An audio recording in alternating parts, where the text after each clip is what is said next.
Stallone wrote these films based on his life experience as an actor, with Rocky being his proxy and boxing representing Hollywood. And just as Rocky II mirrored Stallone trying other Hollywood projects, being unsuccessful and then having to return back to the Rocky character, Rocky III draws some insights from the issues of A-list celebrity status that Rocky II afforded him. The first two Rocky films are about taking the opportunities in life that we all get. That makes it inspirational. Rocky III is about the price of success. But we're not all successful with our opportunities. That makes a part of Rocky III's story more aspirational than inspirational. But it's also a cautionary tale as it tracks the descent into hell from a fool's paradise while providing a possible path of escape from the nightmares that a false fairyland fosters. So if you think that Rocky III is just a boxing action movie, maybe think again.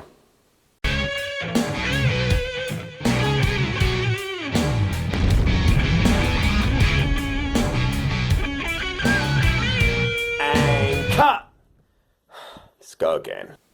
Rocky III is a drama with more boxing action, but it's more allegorical than the first two films because the situations in the drama are more symbolic than actual. It's entertaining to be sure, but don't let the action be a distraction from the great general life lessons that are in the film. The first of these lessons is how title changes identity. However you choose to publicly describe yourself when you're asked, well, what do you do? Or how you privately see yourself, hopefully you'll have achieved some level of success in that description. This film focuses on the trappings and the traps of a title. We open with the climactic conclusion of Rocky II. Only this time we're immediately shown the belt as the words cross the screen. This is not just a man's story as the first two films have been. This is about a title, status, and image. Unlike Rocky II's recap, where we get the entire last 6 minutes of Rocky, the final seconds of Super Fight 2 are compressed with tighter editing and omissions. We join the battle at the apex. The fighters are swapping blows, standing dead in the center of the ring, toe to toe. There's no strategy or thought. There is just the will of two men throwing everything they have at each other. The fighters devolve to a point where there is just instinct and reaction. They're totally present, but they're not calculating for the other.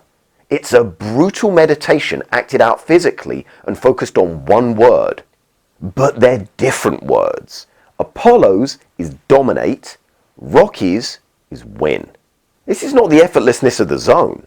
This is pushed to the absolute limits of exhaustion, where the brain strips away superfluous thought and simply focuses on one command, because that's all it can do.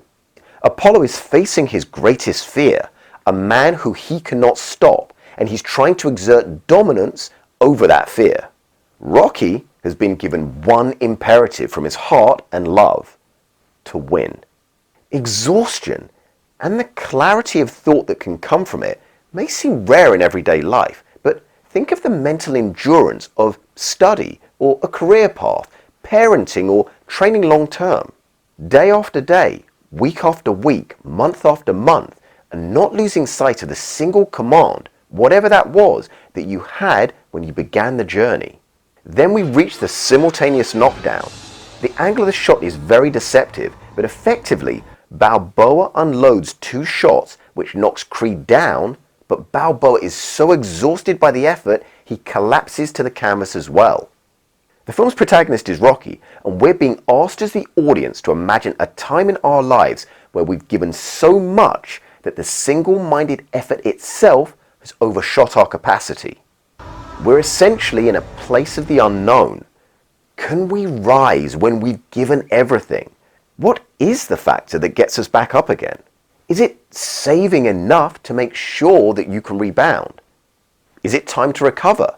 Is it focus? Is it all three? Or is it none? To me, it seems that we're offered the answer as singularity of focus. Spatially, they've both fallen near Apollo's corner, giving Apollo the advantage of having his own support structure, Tony, closer.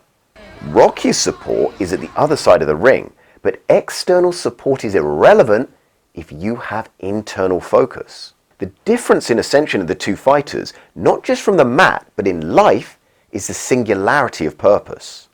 Apollo is more compos mentis, aware. His legs have gone, but you can see that he pulls himself with his arms to the ropes and is aware of the race to rise. Rocky is oblivious to Apollo. He's not computing or calculating for him. At the 5 count, Rocky has fallen back down again, but not because of his mind, simply because of his exhaustion. Apollo is further up, but the most telling moment is the glance he gives to his opponent.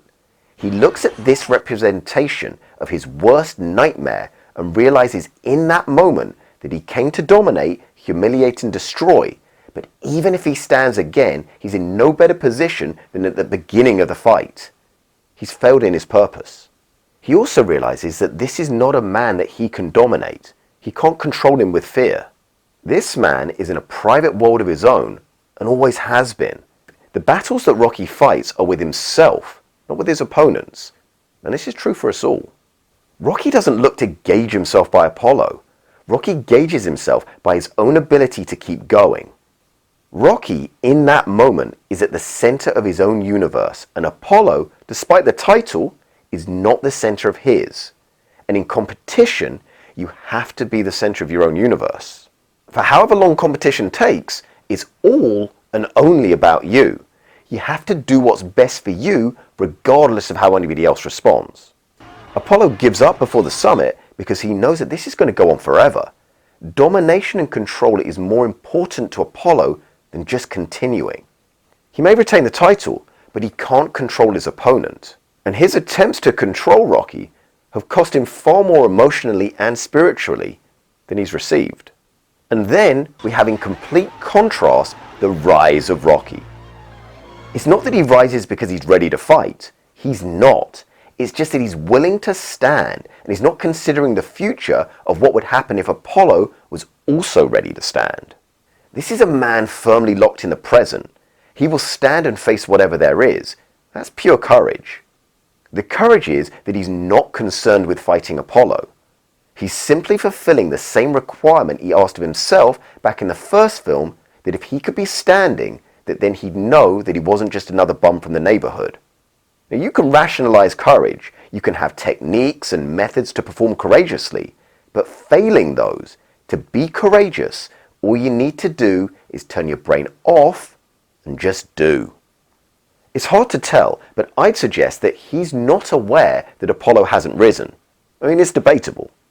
I say he's unaware because this is all happening to the right of him, and his right eye has taken a beating because he changed his stance in this fight to protect his left eye, which was damaged in the last fight. If that's the case, then he would have primarily got up, staggered around and collapsed again, and he would have just kept on trying to get back up. However, because of his single-minded focus, he can collapse into the arms of Al Savani, and he's won the title. He stayed completely present and focused on what he could control in his own world, and he's been rewarded with triumph. In his crowning as champion, his first words are to his opponent, "You are great."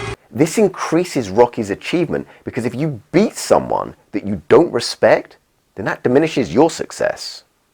The acceptance speech is edited too, possibly cut for time, but it gets to the crux of the point. The affirmation is to the person that he loves. Possibly written as a double entendre. She has told him to win. He's recognition of that. But he's also done again what he said he would do from the first film, which was be standing by the end. And that ties both films together. Her request to win and his goal to be standing so he again knows who he is are in alignment. But he's defined himself by what he is not, i.e. a bum. And defining yourself by exclusion leaves a void. He hoists the belt as a sign of the win, and in his most triumphant moment, the countdown to his demise begins. Because his moment of glory is not about burying the bum identity as it was at the end of the first film. It's become about what he got, i.e. the title. The belt, the title, the way we're perceived by others, and how that will erode and corrupt how we perceive ourselves is what this film's going to be about. The first film is about forging an identity. The second film is about losing that identity and then regaining it again. This film is about the traps of relying on the identity that others carve out for you. The easy path is to let others define you. The title gives you esteem, but you're bargaining with your self-esteem because title only means something because others think it does. The montage to the Eye of the Tiger is the beginning of that journey. The deal is struck. You don't have to win championships of the world for this to happen to you. As soon as you take a title, be it a belt or a business card, this is an issue. The title can outline, define and reinforce who you are, or it can trap you. The film uses montage perfectly to depict the 3 years from Rocky winning the title to the end of his 10 title defenses. His life is portrayed in quick successive shots, jumbling public, private and commercial, giving the feel of an information overload whirlwind. Time is compressed and experiences aren't savoured. His life has literally become a pop music video. This moving away from the brilliantly iconic musical score from Bill Conti and electing to use a pop rock band Survivor's song sends a message to us as the audience that this film is transitioning from a beautifully composed, intimate private portrayal of a life, as Rocky and Rocky II were, to a public, loud, raw, glitzy depiction of the excesses of fame and fortune and its pitfalls. Within seconds of the achievement, we already see Paulie, the character and shadow representation of friendship in the Rocky films, with his jealousy. The camera sweeps from Paulie to Adrian, not the other way round. Adrian is consistent. Paulie has changed. Beware of your success because it's going to make some others around you uneasy. The higher you rise, the smaller they're going to feel. The jealousy comes from the fact that they don't also rise. And your improvement brings home to them how much they're not improving. We're also introduced to James Clubber Lang very early on in the montage. A man in the crowd, an angry man in the crowd. A man that, like Apollo, dominates opponents with the best parts of Rocky's fighting style amplified but with more explosive power and without a nurturing Adrian to balance it. Stallone uses an incredibly effective shorthand to give an implied backstory to Clubber, and in my opinion, it's about the only time in the franchise that it really works. We don't need to see a lot of extra character building scenes to understand his motivation. It's very obvious. He's angry with the world, and it's easy to fill in the blanks as to why he's angry too. Born in Chicago, an unappreciated loner, denied opportunity because he didn't fit the image for the title. Rocky started as an unappreciated loner who felt he was denied opportunity because he was left-handed. Rocky looked for love to ease that pain. Clubber has taken that pain, accepted it, and focused it against the world. Stallone does this through show, don't tell, but he can only do it because of how magnificently Mr. T acts this role. He is anger personified. The indignation that he stands up with, having witnessed Rocky's powerful knockout, is telling. He feels that he is better, but he's resentful it's not recognized. He's driven by resentment for not being given what he believes is his. It's actually understandable. Clubber is fueled by what he feels is a sense of injustice. In another film called Clubber, where he's the protagonist anti-hero, he could make a convincing argument that with more ability and natural talent for hard hitting, why has he been overlooked? Clubber is elected not to have female nurturing in his life, and this fuels his remarkable levels of aggression. Add to that, he's been hurt by the lack of public appreciation of his talent, and he's channeling that enormous amount of aggression that he uses to train. Aggression is justified in the minds of the aggressive. People feel emotions for reasons. The reason is their perspective. You change their perspective, you change the emotion. The fact that Clubber is shown knocking out two opponents when they're on their knees shows that he has a low moral code. And you could say, well, this is just to make him more villainous. But I wonder if that character feels the world has treated him so unfairly that he now rationalizes it's therefore fair to treat others unfairly. It's a sort of warped karma. If Rocky is the tale of finding honor as a warrior citizen, Clubber is a warrior whose aggression has dissolved his moral code. Clubber is Mike Tyson, 5 years before Mike Tyson, and Stallone's clairvoyance, I think, is what makes Clubber such a great, menacing, compelling and believable antagonist. And Clubber's approach raises the question, if fighting is the opposite of love, is love a disadvantage in a conflict against someone without love? The eye of the tiger, or as Apollo also refers to it, the edge, I think is talking about the awareness that a tiger has of its environment. And this film explores two different ways of developing that predatory view of the world.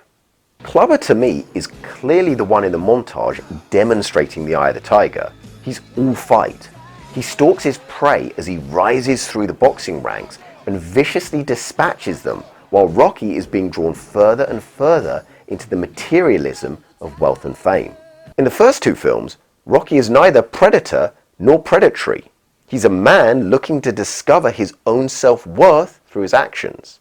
Although Apollo does say in his pitch to Rocky that he had that eye of the tiger, man, the edge. I think that this is Apollo's projection.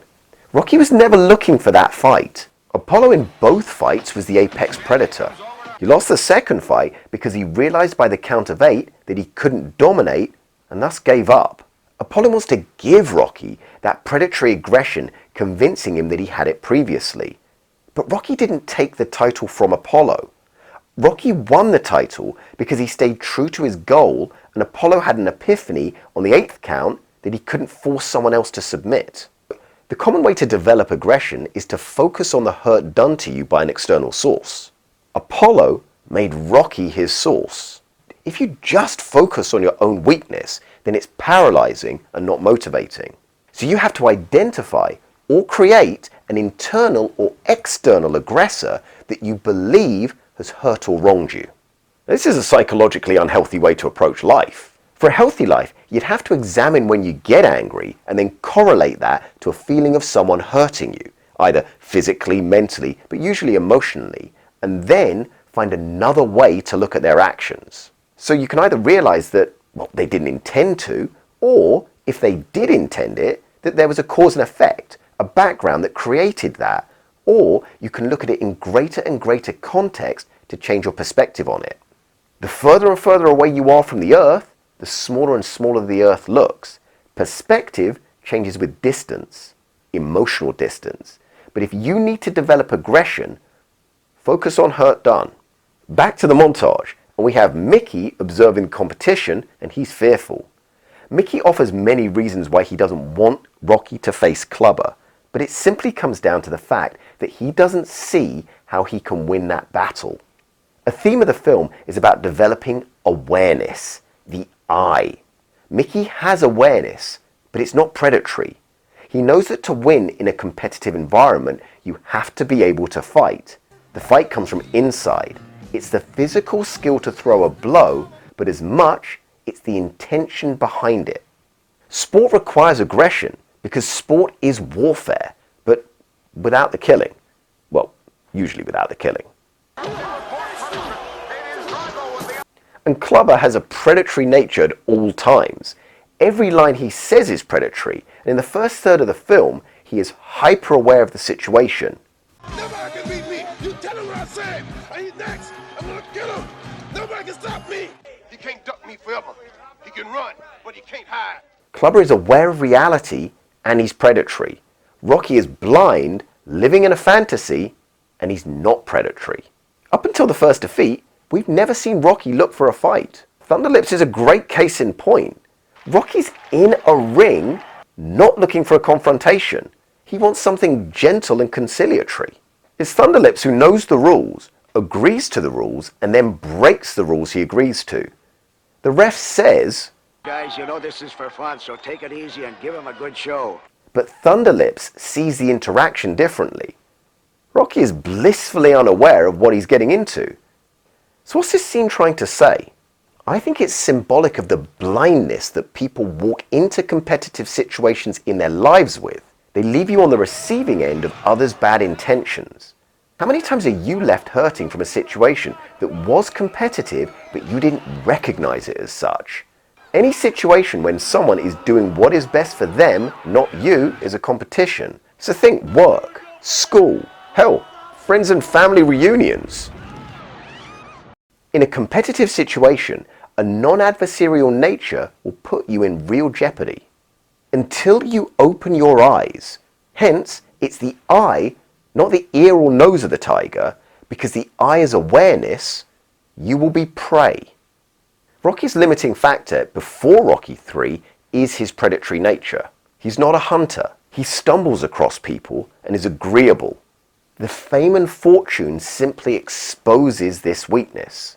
Mickey's aware of the weakness, but he's tried to conceal it rather than work on it, steering Rocky to retire because now he has a family and believing that 10 title defenses is a sufficient legacy.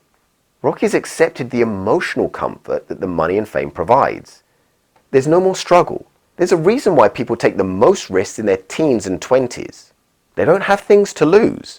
They have the least amount of resource and they're uncomfortable. Gaining resource means that you often stop fighting as much. I'm not talking about in a physical sense. I'm talking about pushing yourself, being hungry to improve and learn. So how important is it to fight? Well, although fighting is tiring, you don't accumulate resource unless you fight. Rocky finds himself needing to face Clubber because his legacy is now in jeopardy. And because he's tied his self-worth and self-image to what the title means, he has to revalidate the title to get his self-worth back. This is a precarious position to be in. Clubber criticizes Rocky's achievement and therefore, by extension, his legacy.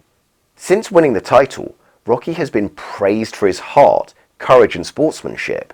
Clubber says, "But this bum been taking the easy matches, fighting other bums. If he ain't no coward, why don't he fight me then? The way he been ducking is the disgrace." The cruelest psychological trick that you can play on someone is to criticize them for attributes that they consider to be their virtues. Then, Mickey explains that Clubber is actually justified in the criticism. It's just that he's an antagonistic critic. But crucially, because Mickey doesn't genuinely believe in Rocky's ability to win, he doesn't work out a plan. The seeds for Rocky's defeat are sown in the opening montage, not in the training or on fight night. Mickey can't foresee the strategy to beat such a predatory force as Clubber because Mickey is not predatory, he's protective. And the Las Vegas training is just an accelerant to the defeat, not the cause of it. This defeat originates from not having a genuine plan. Mickey's advice of, Now come on, let's get out of here. Let's go back to the old gym, will you?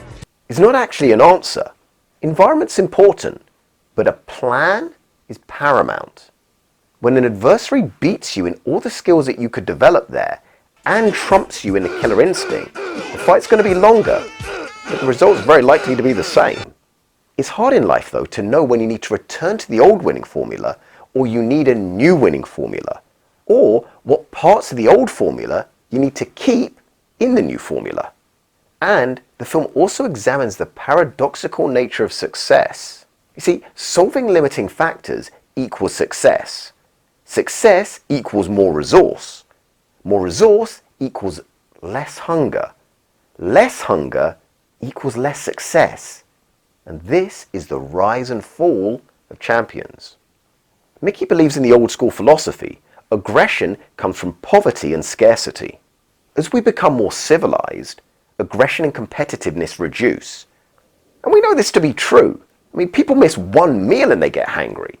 Poverty is missing lots of meals. And that's creating a lot of anger. I mean, how aggressive are you after you've stuffed yourself on a festive holiday? So, can you be aggressive and competitive when in abundance, or are they inversely proportional? Does luxury kill the competitive spirit?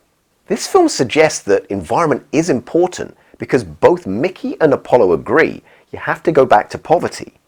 But environment is a key factor here, not because it's poverty per se, but because it's a change. It's an oversimplification to think it's just about poverty. When you need to learn, old poverty is not as effective as new poverty. A new environment helps you to develop new neural pathways. It's just that poverty can drive the eagerness to rewrite previous versions of yourself to improve your circumstances. As you get more resource, you become less and less willing to edit yourself to improve. In life, there's the luxury of trial and error. In the film, the first fight is the trial, and he's savaged because of the error. But there are actually multiple errors, which is why his defeat is so crushing. There's a lack of a plan, there's a lack of learning new skills, a lack of physical conditioning, a lack of mental preparation, a lack of true motivation because he's fallen into Apollo's trap of fighting to prove something to the audience about his ability. And then there's the complicating factor of his focus being on Mickey's health status rather than his own. But the one thing there's an abundance of is emotional buy-in. He hates Clubber for multiple reasons, and his anger explains why he starts this fight in such a unique way. This is a great example, though, that when you use emotion as a strategy, rather than using strategy as a strategy, and emotion as just a fuel for that strategy, this is what happens to you. And this isn't just about boxing, this is about life. Emotion is not a substitute for a plan. Emotion is the fuel for your plan. So the final error is also a lack of control. Now after that fight, Rocky loses his knowledge and his experience base, but also the father figure who gave him his emotional confidence. Rocky is essentially adrift at this point. His legacy is in ruins. His self-confidence is very low, which is decimating his self-esteem. He's lost his fountain of wisdom and lost the person that was his eye. He's essentially lost nearly everything that matters. His self-identity, his future, and his way of making a better future by learning and analyzing his mistakes. This is the descent into hell. What does he still have? Well, he has his wife, but this is important. He doesn't grieve and isn't comforted by her because he's lost a sense of who he is. And this is a vital point. You cannot be reached and you can't reach others if you don't know who you are. You can try, but it's ineffective or distorted. And this is the same for the re-entrance of Apollo. He and Tony have the skills, the knowledge, experience and strategy, but all of this is useless if Rocky doesn't know who he is. Rocky needs therapy, and although Apollo is an oiled and jacked version of Eckhart Tolle, Tomorrow. Let's do it tomorrow. There is no tomorrow! Rocky is not feeling the power now. Your sense of self, your self-identity, not the one created for you by others, but the one you create for yourself is the most important. This would be your self-esteem and your self-confidence. Apollo does try and replace the loss of Rocky's father figure, but he does it as an older brother figure, and it takes time for Rocky to compute the subtle differences between fatherly confidence and brotherly confidence. Fatherly confidence, when done correctly, isn't competitive. It's nurturing, protective and enabling. Brotherly confidence is rooted in rivalry. Luckily for Rocky, this is his limiting factor. Rocky is also being asked to change who he is by learning and adopting new skills. To learn new, you have to kill the old. But if you're conflicted about what the old you was, or the benefit or value of the old you, it's hard to kill it. This is because killing it means facing it. And if you can't face it, you can't kill it. And if you can't kill it, then you don't have a killer instinct. I think that this film is offering another way to develop the predatory edge of killer instinct. You know, if you're not partial to clubbering someone's lang. And Rocky's in hell because he's actually afraid of death. He can't see a way past his own metaphorical death in the ring, which is why he keeps reliving it, and Mickey's actual death afterwards. It seems that fame and fortune has secularized him, materializing his belief system, telling him that death is the end, and he doesn't have the philosophical tools to transcend it. This time, Rocky's not leaning on religion like he did in Rocky 2. So, how does he solve the crisis? Well, not to get too existential on you, but I think that this is the philosophy that Rocky eventually accepts to get himself out of the hell of his descent from the Fool's Paradise. Death is inevitable. Change is inevitable. Therefore, death is just forced change. To regain control over the fear of forced change, choose to practice change. In the film, the first kill to get the killer instinct is triggered by the confrontation that Adrian instigates. Yes, non-confrontational Adrian, who at other times has avoided and used silence and guilt to cover up her negative feelings. This is both the first time that we see her actually present at the training and that she picks a fight, and it's great to see her being a true heroine in this. She's acting out of love, but she definitely provokes a confrontation, and in doing so, she role models the transformation, the change that Rocky needs to undergo by deciding to use her intelligence adversarially. As his partner, she leads by example. She doesn't infantilize or empathize with him. She looks for the fight with him and pressurizes him intellectually, showing him that if she can transform from a timid, non-confrontational soul, so can he. It's not the logic of what she says that's persuasive. It's her demonstrating her own transformational, intellectual eye of the tiger. This gives him belief in the ability to transform and allows him to accept the virtue of a confrontational edge because he respects and loves her and she now has it. She starts with, "Why'd you come here?" to find a motivating force behind his actions. If you want to understand yourself better, start by asking yourself why. His answer is not an answer to a why question. It's just an observation of a negative mental state. Just don't want it no more. She then throws the grenade. It's just, you've never quit anything since I've known you. She gives words to his deep feelings of disappointment in himself and acting out of character. He starts with describing the situation. Paraphrasing, things are not what they seem. Basically, the way I thought I saw the world is not the way it is. His perception of the world and his place in it has changed. It's a dangerous time psychologically when we are without a belief system, and there's only a fleeting reference to religion in this film, despite its prominence in Rocky II. I get nervous every time he does that. It's apparent to me that a belief system only has to be internally consistent for it to be effective.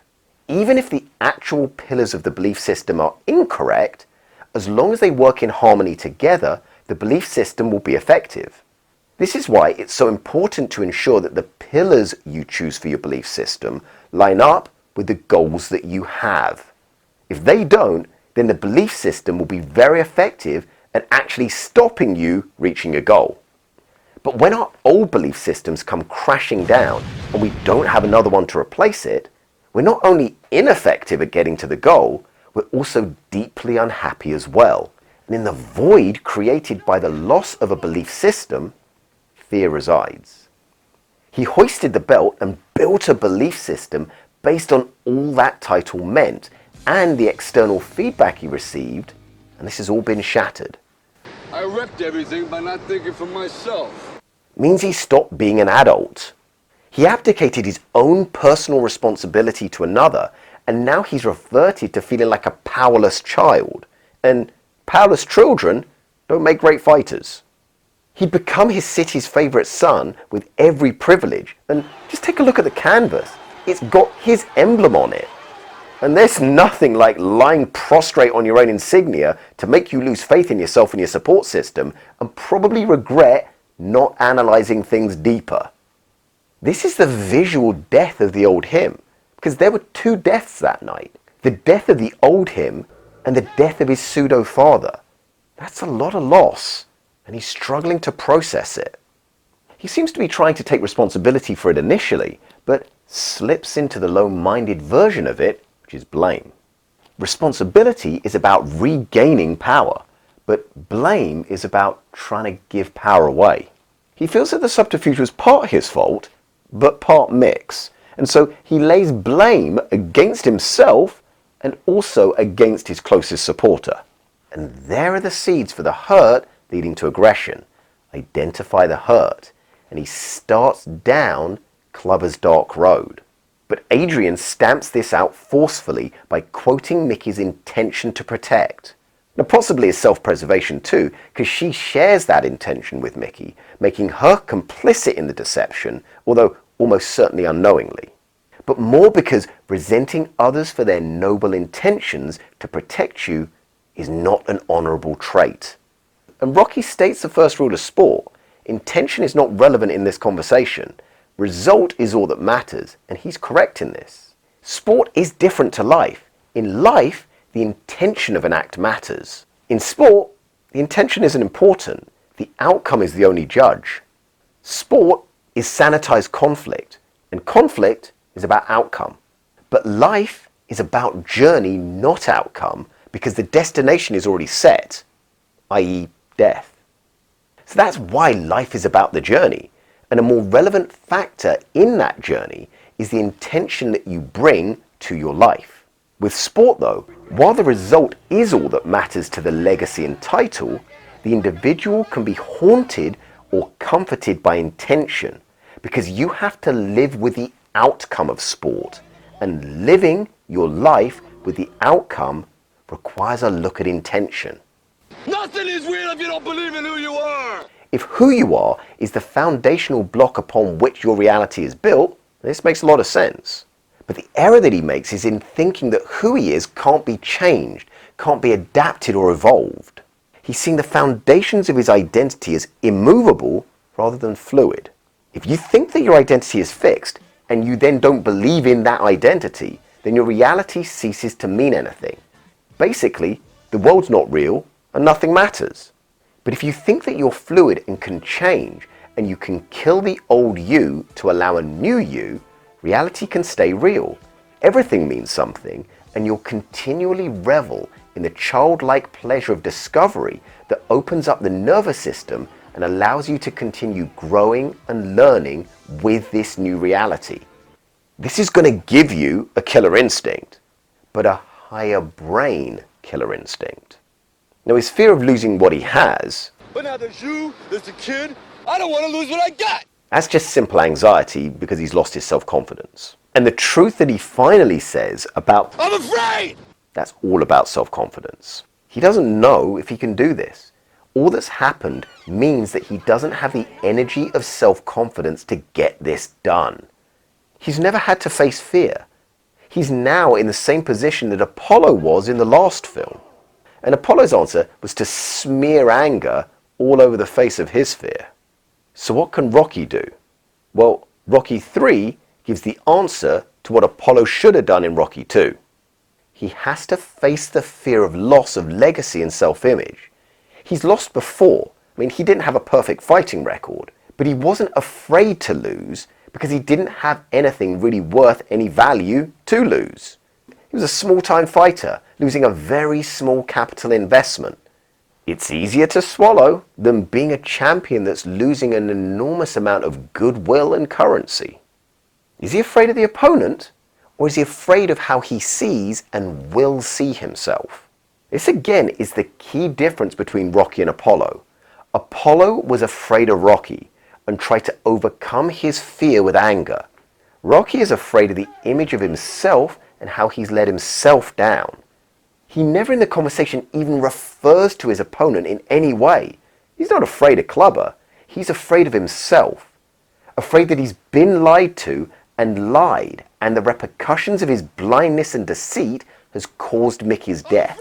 He's afraid of not being able to change, and afraid, finally afraid, of loss because now he has something to lose. And those fears are an incredibly paralyzing mindset that so many people have. It's the trifecta of fear. Fear of truth, fear of change, fear of loss. Rocky's always overcome fear with his male confidence, but now he can't access that attribute because the triple fear has dissolved all his courage. And so his wife provides the following perspective. Truth is about belief. She then demonstrates that she's changed by being argumentative. And finally, a genuine loss is tolerable if you've done everything that you can. So give everything. Be 100% present in your life, and then you can live with a loss. The pain of loss is often in not appreciating something enough when you had it. The regret from loss comes from not giving 100% at the time. But I think you can accept loss by practicing the loss of your old self and journeying to find a new self. And this is what the training montage demonstrates. He starts the training as the same fighter skills-wise as before, but now he's willing to lose that old identity to make a new one. So we now see him jogging, but he's on toes on the beach. He's opening his mind to new ways, and there's a life-giving energy in that new open mind. He retains some of the things that are good, like speedball and skipping, and just ups the ante on them, but you can see his passion for learning. This is a transformation, leaving the past behind and embracing a different person, a person of your own creation. And there's a youthful fun in the discovery which there isn't in the first two films' training. This is a sign of neural improvements. Rocky goes from displaying the worst qualities of childhood, like not thinking and unawareness, to embracing a child's best qualities of absorbing information like a sponge, focusing, trying and learning rather than seeing it as a forced concentration and failing to learn. You have to enjoy the small improvements and get very comfortable with change. I love the training montage in Rocky 3 because it shows the greatest transformation over the time, and it's the blueprint for the attitude that you need to have to change. And the fact that Apollo also trains with him gives us, the audience, a much better gauge of Rocky's improvements because it now becomes relative. It shows the benefit of a good training partner. It demonstrates a healthy, sibling-like rivalry because they both have the same goal. In Mickey dying and Rocky having to find his way without his parent, he also emotionally grows up by learning lessons of competition from a brother. I think what appeals to me about these films is that they demonstrate that the lessons of life can be learned at any time and in any order. It's just about taking the wisdom available from the situations and the people around you. Now, Rocky's male influence besides Mickey was Paulie, and Paulie is not a good influence. This film highlights that you need positive role models to grow. Paulie starts the film thinking that he's owed something from Rocky's friendship. This is very low-minded, but there is something underlying in this point. He feels he's always been there for Rocky and has always given all that he can. He's just never had much. Paulie shows physical bravery and no regard for himself when Rocky needs him. But he now sees Rocky's excesses and feels that there's a lack of reciprocity between them. It's an interesting point. Is there really such a thing as familial obligation? Do families owe each other? Rocky is charitable, but does charity start at home, or is charity only charity if you're not a beneficiary as you are when you help family? Rocky tries to keep psychological distance from Paulie for his own mental health, but charity is putting others before you.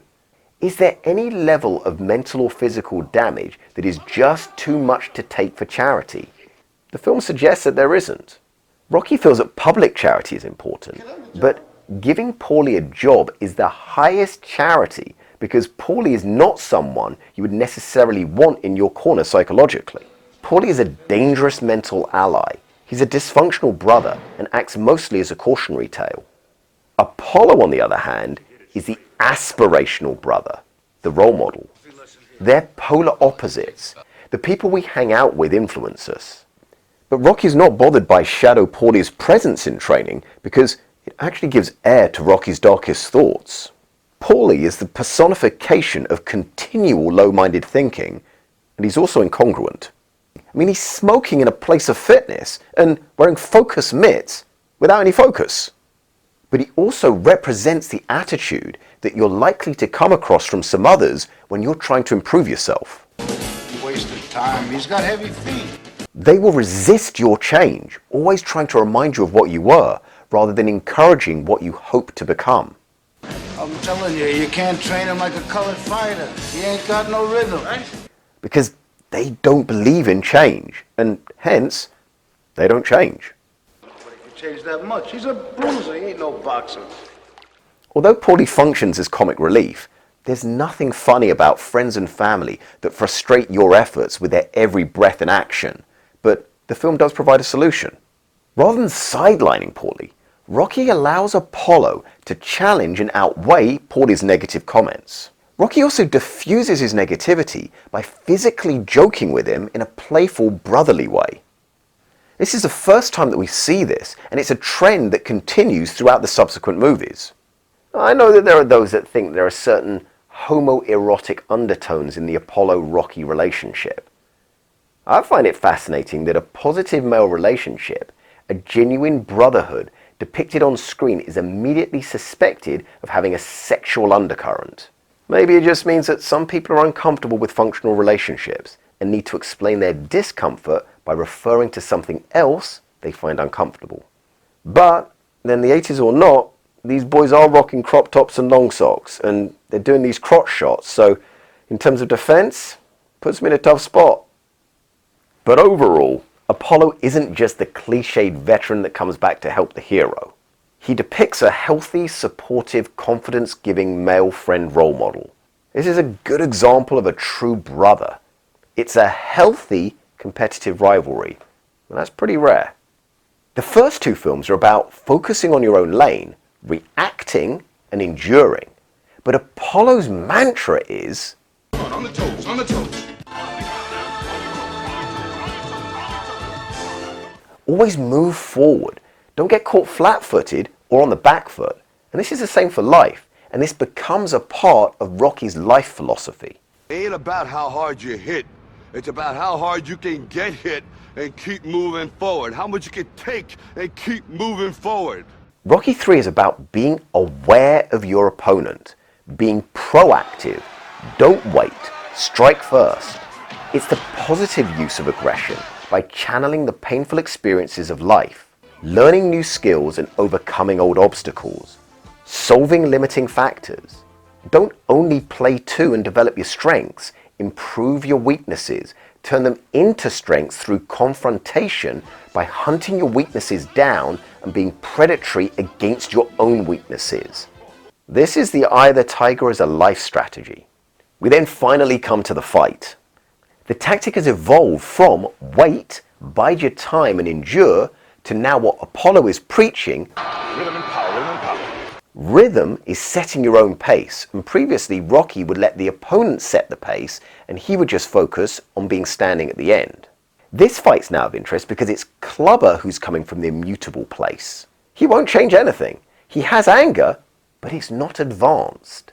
In fact, by his own admission, it's mutated into something else. No, I don't hate Balboa, but I pity the fool. I think that's Clubber's version of sympathy. However, Rocky has now advanced in his anger and has developed the predatory gait and stare because he's killed his own image and rebuilt it repeatedly in the training. More importantly for later on, he's become an adult. When he fights a second time, it's in the internationally famed Madison Square Garden. And to me, the shorts represent Rocky moving from an Italian hero to an American hero. He's completely confrontational in this fight for the first time. He's never shown this in any other fight. Even though his strategy looks like the same as the first match against Clubber, then he was simply fueled by very temporary anger. This has not been cultivated. He's not learned how to live with it, nurture it, control it. It was just a short-lived emotional reaction that lacked real substance and purpose. That's why that tantrum couldn't match Clubber's deep-seated matured fury. In the second fight, the strategy is very deliberate. There is obviously a massive skills improvement, but at the end of the first round, he knows that he's still fighting a stronger opponent. Rocky's just faster because he's 12 pounds lighter, and this is a big gamble. Clubber is now going to rely on his bad sportsmanship that we saw in the beginning montage along with his superior strength. And at the moment when faced with the same obstacle as before, he defaults to his old learned pattern. This is important because when you change, if you put yourself back or are put back in the same old environment, there's every chance that you'll refire those old neural pathways. His hands drop and he goes back to blocking blows with his face. He's flat-footed, and this is the same fighting style that he's used in every other fight. So why does it go differently this time? The adrenaline's pumping, but the difference is he's been practicing and learning to change and adapt with adrenaline. The adrenaline is now motivating a solution to the problem rather than just allowing him to endure the onslaught. Adrenaline is not blocking higher brain function because his training has been training him to problem solve with adrenaline present in the bloodstream. This is not about the skills learned in training. Apollo's strategy wasn't for him to take blows while keeping his hands up to dampen them. But Rocky has truly transcended the training and lessons, and he's strategizing on the fly. He's innovating, and that is the killer instinct. He's been killing the old him so much in training that he's now able to apply the same in actual competition. We see him at the end of round 2 antagonizing. He's going to fight, but he's fighting him psychologically as well as physically. Now, Rocky previously exhibited the same losing control at the round's end when fighting Apollo, but there was never a strategy to it. It was just an emotion that fueled endurance. This belligerence has a strategy behind it. It's not about just getting Clubber tired. It's not even a strategy that Apollo recognizes. Rocky has hybridized his style.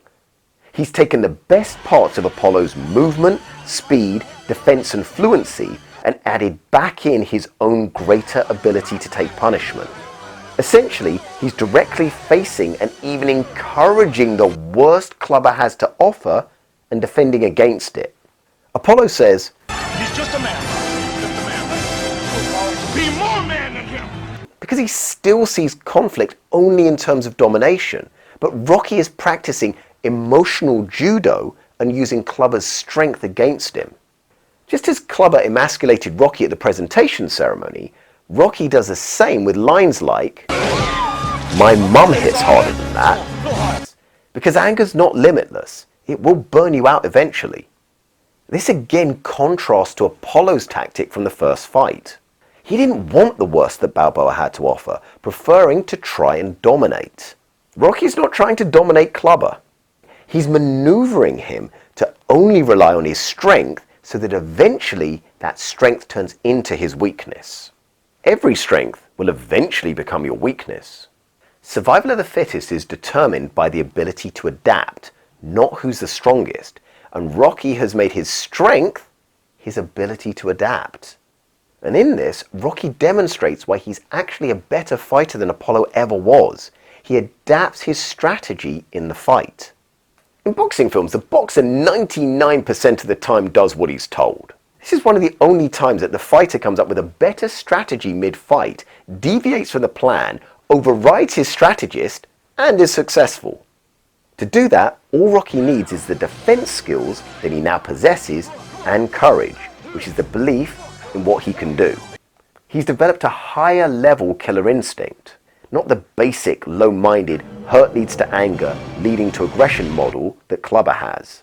Clubber represents the lizard-like fight-aggressive response. Most lizards are not social, well, except for mating, and it's thought that they can't feel love as this was not an evolutionary advantage. Remember when Clubber announced to the world? I live alone, and I train alone. I win the title alone. I want him. Rocky has evolved past that to use anger without it cutting off or blocking his higher brain function to develop the strategy. Rocky represents the evolution to a more mammalian aggressive response. Mammals are aggressive and yet can also feel love. Love and aggression are not mutually exclusive. Rocky demonstrates that he lives together, he trains together, and he wins the title together. He produces his controlled aggression by deliberately generating a level of hurt from his opponent that he can cope with. He's not overwhelmed because his gloves are at head level protecting him. This is how he gets his killer instinct, his eye of the tiger. And this is how you can have a killer instinct without being a nasty, aggressive, antagonistic loner. You don't have to have a killer instinct 24/7. That's not a healthy mindset. But you need to not shy away from controllable pain because it's instructive. Pain will forge a killer instinct which you can then channel when you need. See, Clubber was a Mohican Nostradamus when he said, What's your prediction for the fight then? Prediction? Yes, prediction. Pain. he just didn't think of the karmic effects of pain. What goes around comes around. Rocky and Clubber's contrast in philosophies about the best way to be aggressive in civilized society is useful, especially for sports people. Bonds don't stop you from being competitive. Comfort and settling does. To be competitive, move away from comfort and towards discomfort. Get used to challenge and challenge yourself. The practice of doing that will give you back your edge. But this film also gives a blueprint of how to deal with loss, which is a huge part of everyone's life, and a clear instruction on the mental attitude it takes to change so you can win. Truth or lies aren't as important as belief when you cope with loss. Rocky lied about the result of the first fight and blamed himself for Mickey's death. Mickey deceived Rocky about his actual ability for 3 years. They both lied, but out of protective love. You need to consider the lie's intent. Was it to hurt or to help? Belief in their intention helps you cope with loss. Apollo's pitch about Rocky's Eye of the tiger, man. accounting for his initial success and then losing it, being responsible for the defeat, isn't actually true. But to generate momentum in the beginning, accuracy of analysis isn't as important as belief. To get over disappointment, you just need a possibility, a narrative. But the truth is, you didn't look hungry. It's nonsense. But more important, it's not important. It's only important to believe in the narrative that you create.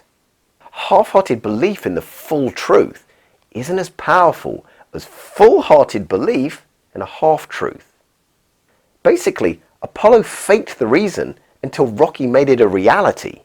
But the overall message of Rocky 3 is that redemption is found in real transformation, and that is incredibly inspiring. Stallone produced a threefold, jaw-dropping physical transformation, but this physical change, I think, is symbolic of a greater lesson that you need a philosophy to overcome death and escape the hell of your own making. And one philosophy is to accept that everything transforms, and therefore, practice change. All right, listen, I just want to tell you that I'm proud of you. It takes a hell of a man to change, and you did it. You're going to prove it to him tonight, right? Right. Right. You did good, Apollo. Thanks, Paulie. Okay, let's do it, Apollo. Let's roll. Well, if this transforms the way that you see Rocky 3, bust me a thumbs up, or Clubber, what are you going to do? I'll bust you out. Have a say in the comments, babe. Ring that bell like the last scene of the film. And to mix things up a little, leave your favourite Clubber quote in the comment section. Mine is Apollo who? Timon old fool Apollo Creed? Shucks! And if you like my vibe, please subscribe.